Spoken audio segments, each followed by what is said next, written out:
He was born blind, locked in silence and shadow until the maid touched his face, whispered one word, and tore something from his eyes that should never have been there. What she removed wasn't natural, and what he saw next, it wasn't human. Comment below. Do you believe some people come into our lives not by chance, but because they're meant to awaken something we've forgotten? Before we start, if you're hooked in and you're ready to enjoy this story, click subscribe and drop your city in the comments so I know who's riding with me. Because tomorrow, I will be giving you another story just as interesting as this one, and you don't want to miss it. Now let us begin. Theo Langford didn't dream in color. He didn't know what color was, not in the way people around him used the word. Blue, they'd say of the sky. Green, when passing the sprawling lawns beyond the mansion windows. Gold, his father once whispered, holding a photo of his late wife. Theo only knew texture, sound, warmth, and cold. The chime of the grandfather clock near his playroom was his sunset. The soft crunch of gravel under someone's boots told him it had rained. And the smell of wild honey and worn fabric always meant she was near. The maid, Lena, never said much. She wasn't like the others who chirped out fake sweetness or walked around him with pity in their voices. Her silence had weight, kindness, but something heavy beneath it. Today, Theo sat on the window bench in the west parlor. The sun filtered in, unseen but felt, against his pale face. His hands brushed the edge of a wooden horse he'd carved by memory. It had a crooked leg. The door creaked. No knock, just the scent of honey and old linen. I didn't break anything, Theo said softly. I didn't ask, Lena replied. Her voice was soft, low, like water under a bridge. He smiled, turning his face toward her. But you always know when I do. Her footsteps padded across the marble floor. She crouched near him, adjusting the collar of his shirt. You're growing again. This one's short. Maybe I'll grow tall enough to touch the ceiling. Maybe. He turned the horse over in his hand. Do you think people miss the things they can't see? Lena paused, her fingers stilled on his collar. Sometimes, but sometimes they hide what they can't bear to see. Theo didn't fully understand what she meant, but it made his chest feel tight. In the hallway beyond, footsteps echoed heavier, hurried. Then, a familiar voice. Theo, his father, always rushing, always formal, even with his own son. Lena stood quickly and stepped back, the air chilled without her there. Yes, father? The man's shoes clicked into the room. You're not dressed for your appointment. I don't want to go, Theo said quietly. You must. The specialist is flying in from Zurich. Will he fix me? Silence. Then the shuffle of papers. We'll do what we can. Theo's shoulders sank. Lena said nothing, but Theo could feel her still standing there, even as the door shut and her presence faded. Later that night, Lena came to his room like she always did, not as a nurse or employee, but as someone who sat beside his bed, hands folded in her lap, and told stories she never read from books. Tell me one, he whispered. One where the blind boy becomes a knight. She hesitated, then began, her voice a soft current. There once was a boy born without sight, but with a heart that could see everything people tried to hide. One day, a woman with a secret found him, and everything changed. Theo had begun to expect his world would always be made of shadows and shapes he had to imagine. But something felt different that morning. Lena was humming. She never hummed. It was faint, barely more than a vibration in the air, but he felt it as she moved through the room, brushing dust from books no one read, folding linens that didn't need folding. She was nervous. He sat on the edge of his bed, rolling a wooden marble between his palms. You sound like you're keeping a secret, he said. She stopped humming. Maybe I am, she said after a pause. He smiled. Is it a good one? It might be, she whispered. Or it might be a storm. A silence passed between them. Then she asked, Can I try something? Theo turned his face toward her, alert. What kind of something? I don't want to scare you. You won't. She moved toward him slowly. He could smell that familiar scent, honey. Old linen. Something like rosemary. She sat in front of him. I want to touch your eyes. He stiffened. People didn't usually ask, they just examined, poked, shone lights, or murmured things like congenital, untreatable, or neurological. Why? He asked. Her voice was gentle, but there was something behind it now, old, deep, and trembling. Because I think there's something there that doesn't belong. He hesitated. You think you can fix me? No, she said firmly. You're not broken, but someone might have wanted you to stay in the dark. Theo swallowed. Okay. Her fingers were warm as they rested against his temples, then slid gently toward his closed eyelids. He didn't flinch. Her hands didn't feel like the cold latex of doctors. They felt safe. Don't open them yet, she murmured. There was silence. Then he felt a sensation strange, subtle, like the peeling of a thin, invisible film. It wasn't painful. It felt like letting go, like something was being lifted. Lena exhaled sharply as if something shocked her. What? Theo whispered. She didn't answer. Her hands trembled slightly against his skin. Open them. His heart pounded. Theo opened his eyes. At first, nothing. Just a shimmer. A haze. Like being underwater. Then, light. Actual light. It flooded his vision. Too much at first. He squinted, blinking rapidly. Shapes began to form. Colors. Bright. Overwhelming. Real. The first thing he saw clearly was her face. Lena. Tears on her cheeks. Her mouth slightly open, eyes wide with awe, and something else. Grief. Lena, he said. But the word sounded different now, like it had color, weight. She reached forward, brushing his hair gently back. You have your mother's eyes. He blinked again. I can see you. She laughed, a sharp sound of disbelief and wonder. You can see? He nodded slowly, still stunned. I can. Lena, I can see. She wrapped her arms around him, and for a moment, he forgot everything else. He saw he was not in darkness anymore. But as joy surged through him, something else crept in behind it. A question. Why had he been blind in the first place? Later, Theo stood by the tall window in the hallway, watching sunlight flicker on the polished floors. His eyes adjusted quickly, his mind hungry to take in everything. But something about Lena's face, the way she'd looked when she touched him, lingered. He heard her coming before he saw her footsteps light, controlled. Was it magic? He asked softly. She didn't answer at first. No, she finally said. Not magic. Just something that should have been taken off a long time ago. A curse? Not exactly. Then what? Lena turned toward him, eyes troubled. There are things about your family, Theo. About this house. Some people don't want the truth to be seen. He frowned. You're not just a maid, are you? She didn't look at him. Not always. Who are you really? But she turned away. Not yet. Comment your thoughts. Do you think it's possible to love someone deeply and still hide the truth from them? Can love survive after the light reveals what's been kept in the dark?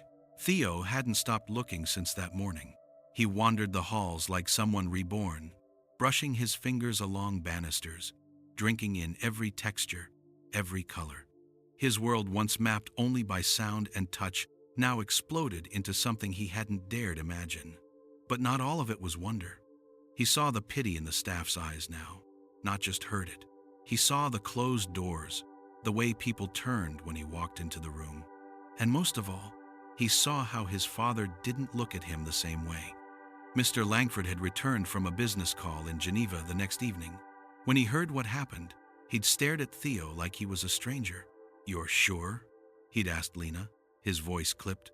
She'd only nodded. Theo had waited for joy, a hug, some kind of emotion. Instead, his father had turned to the window.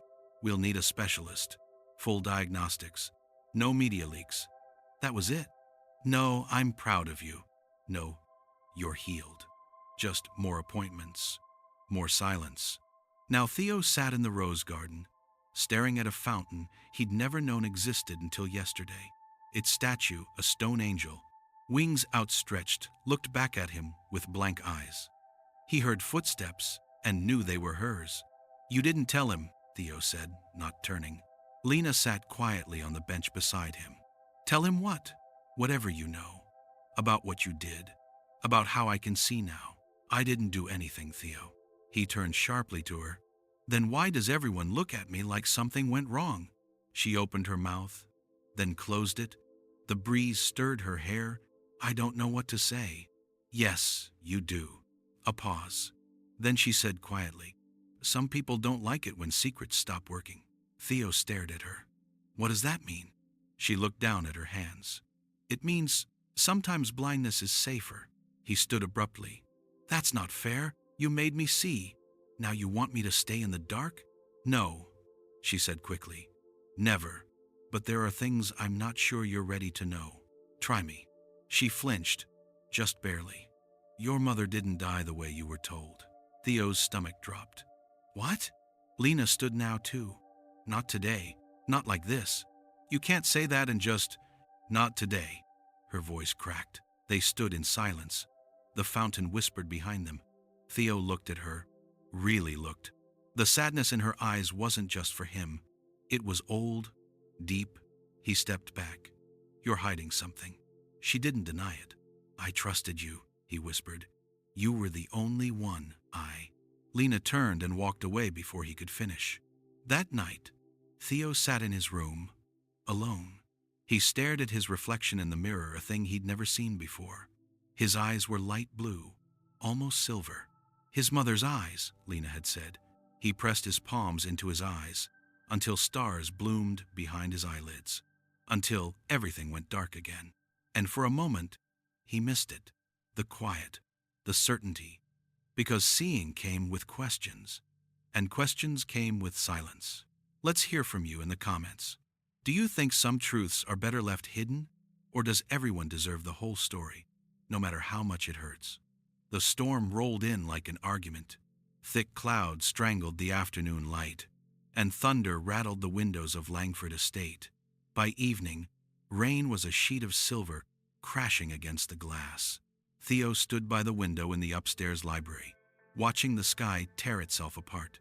His father was gone again, an urgent trip to Brussels.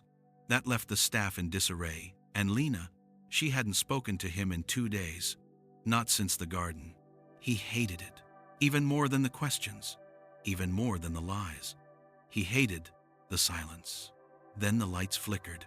Once, twice, gone. Everything went dark. Theo instinctively blinked, forgetting for a moment that darkness wasn't where he lived anymore. It was just passing through now. From the hallway came voices, footsteps, panic. The generator was out. A pipe burst in the north wing. A fuse, someone muttered. Rooms were flooding. Then, where's Theo? Lena's voice. He turned at the sound. She appeared in the doorway, breathless, damp from the rain. There you are, she said, her voice tight with worry. I didn't move, he replied. I was right here. She walked to him, looked him over like she was checking for cracks. The staff's scrambling. Your room's flooded. You need to stay somewhere safe. He shrugged. I'm not afraid of the dark anymore. Not the dark I'm worried about, she muttered, then took his hand. Come on. They ended up in the old guest suite on the 3rd floor, a room nobody used, thick with dust and old photographs. It hadn't been touched in years. Theo sat on the edge of the bed while Lena lit an oil lamp from a box in the closet. The warm glow spilled across the room, softening everything, including her. You've been avoiding me, he said. I've been working. He watched her from the corner of his eye, and hiding. She didn't deny it. He looked down at the fraying carpet. You used to sit with me every night. Now you can barely look at me. I didn't know if I still had the right. Why? She was quiet. Then she said, because I didn't just remove something from your eyes, Theo. I uncovered something that should have been explained a long time ago, and I didn't. You were trying to protect me? She gave him a bitter smile. Maybe. Or maybe I was protecting myself. Thunder cracked outside. They both flinched. Then, did you love her? Theo asked. Lena turned to him slowly. Your mother. He nodded. She swallowed. Her voice, when it came, was barely a whisper. more than anything. Theo blinked. Were you her friend? Her mouth opened, closed, something like that. Then why won't you tell me the truth? She walked to the window, looked out into the storm, because the truth might change everything, and once it's out, we can't go back. Theo stood, crossed the room to stand near her. I don't want to go back. She turned to face him. Her eyes glistened. You say that now. He didn't look away. I trust you, Lena. Even if I'm angry, even if I don't understand everything yet, I still trust you. And for the first time since he had seen her face, really seen it, she let something crack. Her shoulders dropped. Her jaw trembled. And in the quiet of that storm-drenched room, something changed between them. Not just maid and child, not miracle and witness, but something deeper, something almost like home. That night, they stayed in the same room. Theo fell asleep near the window, curled in a blanket on a couch too short for his legs. Lena sat in a chair nearby, her head resting against the wall, watching him breathe. She whispered, I'm sorry, into the dark. And he, half asleep, replied, I know. The morning after the storm was quiet, too quiet. Theo hadn't seen Lena since they left the guest room at dawn. She'd slipped away like fog before breakfast, and no one seemed to know where she'd gone. It made his chest ache in a strange way, like missing something you didn't even know you were allowed to miss. He wandered the halls, still learning the house with his new sight. He stared longer at the framed photos now. Most were of his father and a striking woman with silver blonde hair. His mother. She was always half turned in the pictures, smiling at something off camera, laughing at someone he couldn't see. In every frame, Lena was nowhere. But in the corners of the frames, something familiar. A soft focus blur. Sometimes a shadow near the edge of the stair. A reflection in a window. Always there, but never seen. Until now. Theo found her in the old greenhouse, where vines had taken over and the glass had cracked from seasons of neglect. She sat on a stone bench, staring at the overgrown lavender. You're not supposed to be in here, she said without turning. He stepped inside anyway. You used to come here with her, didn't you? Lena said nothing. Theo looked around. She loved this place. She said it smelled like freedom. He walked to the other bench, opposite hers. You were more than her friend, weren't you? She inhaled slowly, then said, I was her sister. Theo's world tilted. What? She was older by 5 years. Always the golden one. She married into money. I stayed behind. But we wrote letters. Long ones. We knew we were each other's tether. He stared at her. You're my aunt? Lena nodded, slowly. I am. He sat down, his legs shaking. Why didn't you ever tell me? Because when she died, your father blamed me. Theo's breath caught. He said I pushed her, not literally, emotionally, that I was the one who convinced her to go off her medication, that I encouraged her to give birth naturally, despite the doctor's warnings.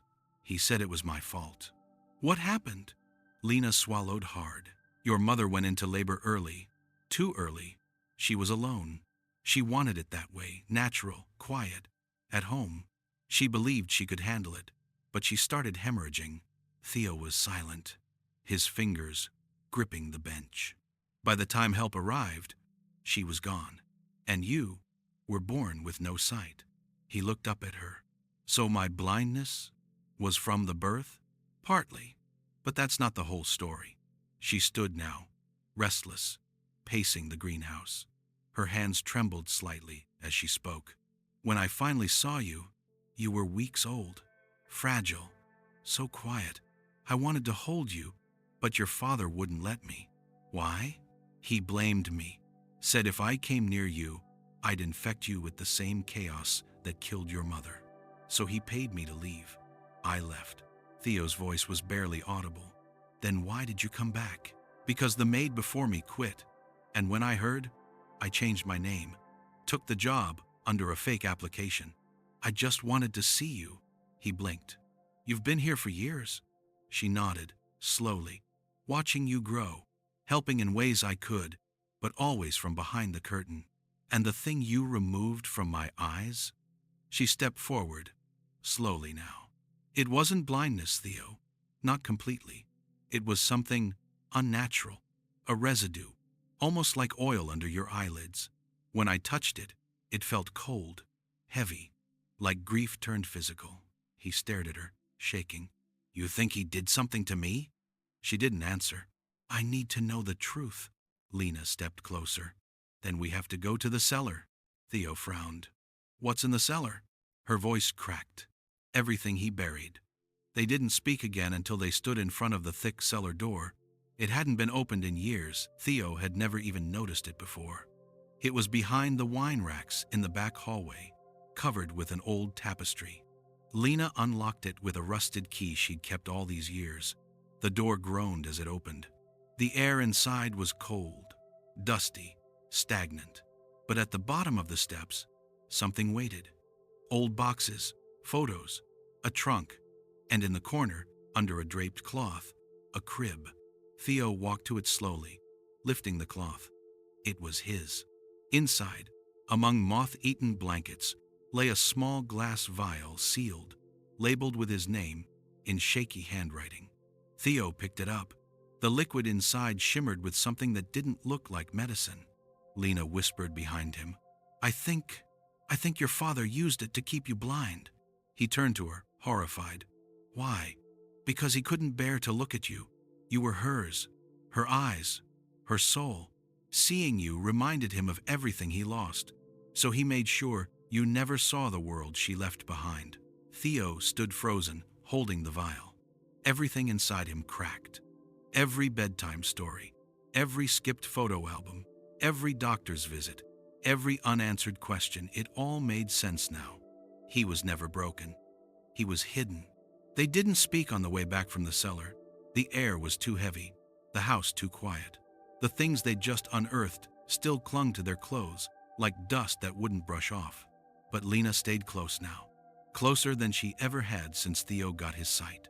Not as a servant, not even as a hidden aunt, but something else, something unnameable, something real. Later, in the kitchen, she made tea the old-fashioned way, boiling water in a chipped kettle she refused to let the other staff throw out. Theo sat at the table, watching her hands move. Strong, graceful, familiar. He couldn't stop looking at her. Were you scared? He asked finally. She turned, placing the cup gently in front of him. When you came back. As the maid. Lena leaned against the counter, arms crossed, terrified. Then why did you stay? She met his eyes. Because one day you asked me to tell you a story, and I couldn't walk away after that. He stared into the steam rising from his cup. So, all those stories were real? She smiled faintly. Some of them. Others were what I wished I'd had the courage to say out loud. Theo took a sip, then another. I don't hate you, he said quietly. Lena didn't answer. Her throat tightened.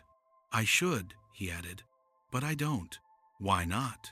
Because you stayed, and because you're the only one who ever made me feel like I wasn't broken. Her face crumpled, then not completely, but enough that she had to sit down. She reached across the table, and he took her hand. No hesitation this time. I didn't want you to grow up in a world full of grief, she said. But I think maybe I tried to protect you from everything, and that included love. Theo nodded slowly. I get it. I think I've been hiding too. She looked at him. He hesitated, then said, I thought if I stayed small, quiet, blind, I'd be safe. But I wasn't. I was just alone. They sat there, hand in hand, for what felt like forever. Later that evening, Theo showed her a sketchbook he'd found in the attic. He'd started trying to draw the world as he saw it, now clumsy lines, crooked shadows, sunbursts where his pencil pressed too hard. But in the middle of the page was a figure, a woman with her back turned, sitting in a chair by a window. Is that me? She asked. Theo grinned. It was supposed to be the statue in the garden. She laughed, a full, soft, echoing sound that lit up the room more than any lamp. I missed your laugh, he said. She gave him a look. You never heard it before? I know, he replied. but I still missed it. That night, he asked her to stay with him again, just like when he was younger, just like when the world was made of shadows and guesses. She sat beside his bed, her fingers threading through his hair as he fell asleep. He didn't need the stories anymore, but she told one anyway. There was a boy, she said softly, who lived in a world without light. Everyone told him he was broken, that he'd never see the world the way others did. But what they didn't know is that his heart could already see what others were too afraid to face. Theo stirred slightly, breathing slow. She kept going, and one day, someone came along. Someone who carried her own darkness. Someone who'd been running from what she'd lost. And when she finally stopped running, the boy opened his eyes, and everything changed. Outside, the wind had died. Inside, for the first time in years, there was peace. But as she watched him sleep, Lena knew peace never lasted. Especially not in this house. The black car returned on a Sunday. The tires hadn't even stopped rolling before Mr. Langford was out, coat still flapping, phone in hand, barking instructions to someone on the other end. Theo saw him from the window of the library and felt the same cold knot tighten in his stomach, the one he'd had for years.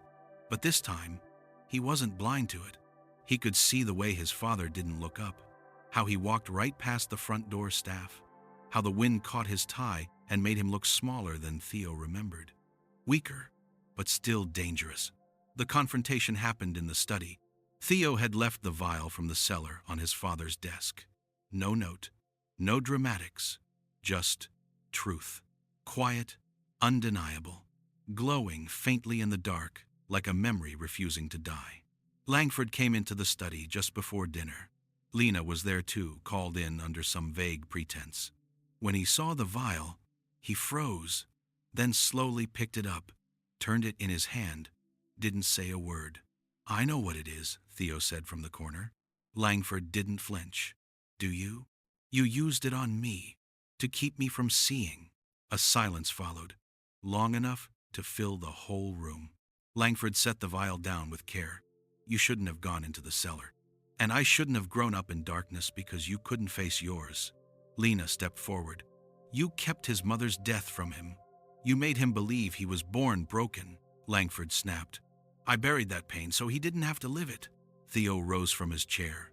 "No, you buried it because you didn't want to look at me and see her. You didn't want to heal.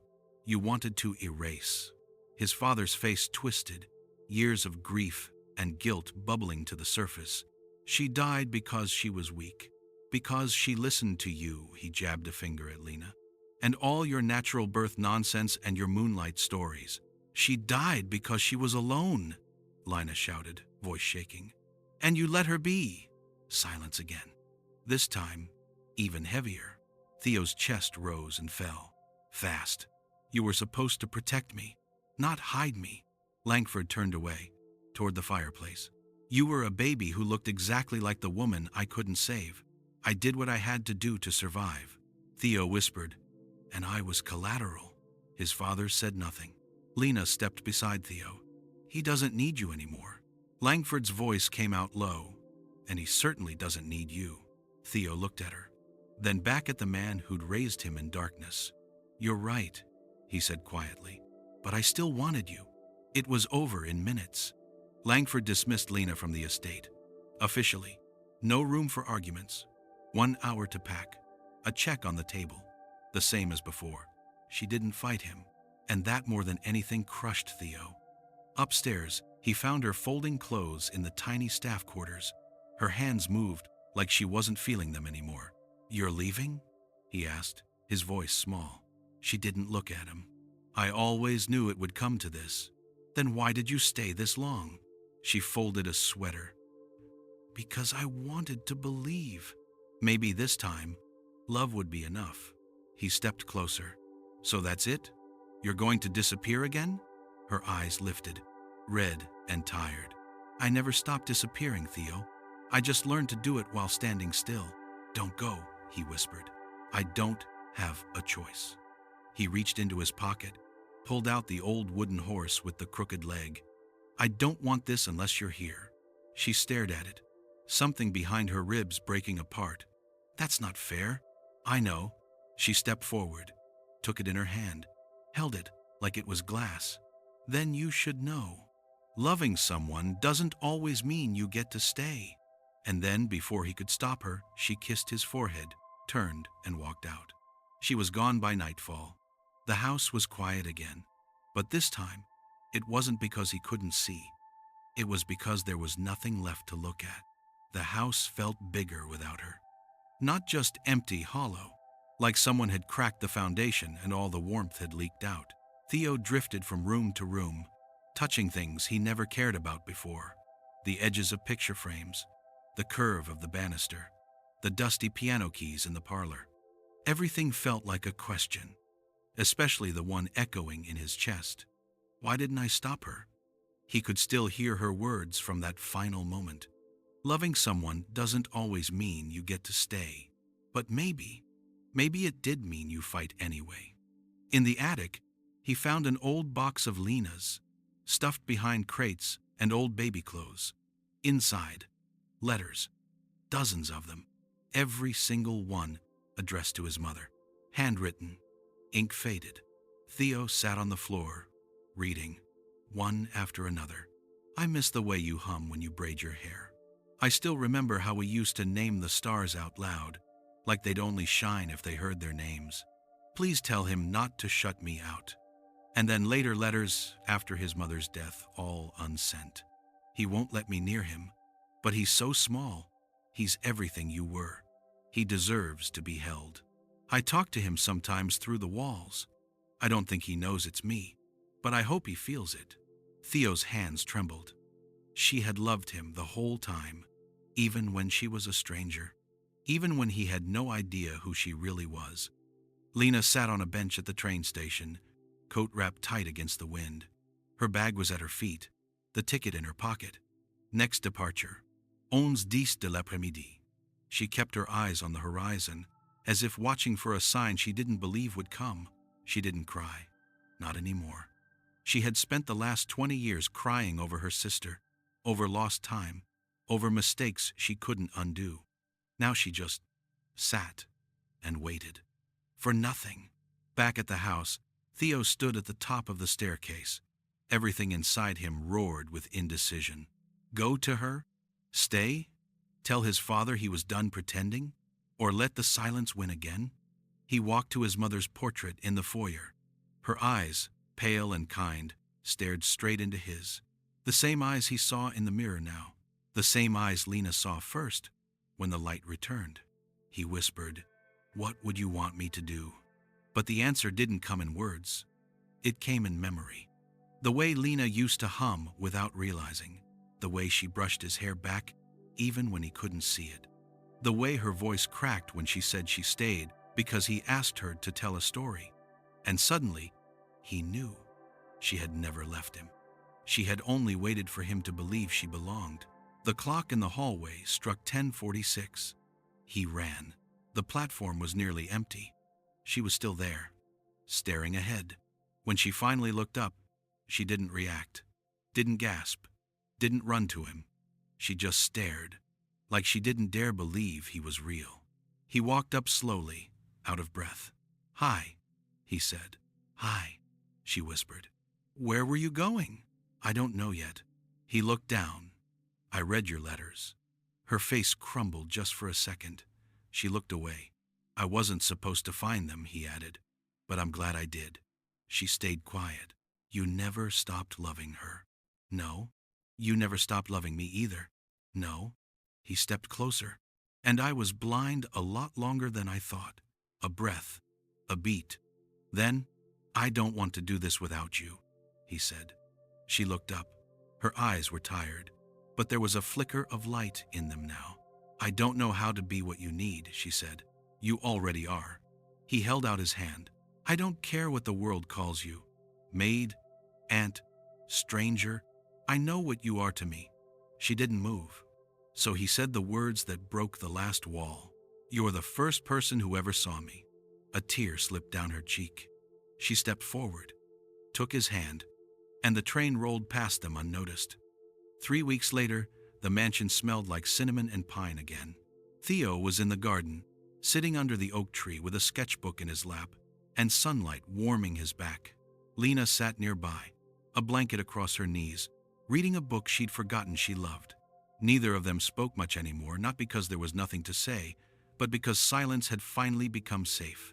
He had drawn the same image 4 times this week, a hand reaching into shadow, pulling something out, something glowing, something human, something free. It wasn't until the 4th drawing that he realized the hand was Lena's.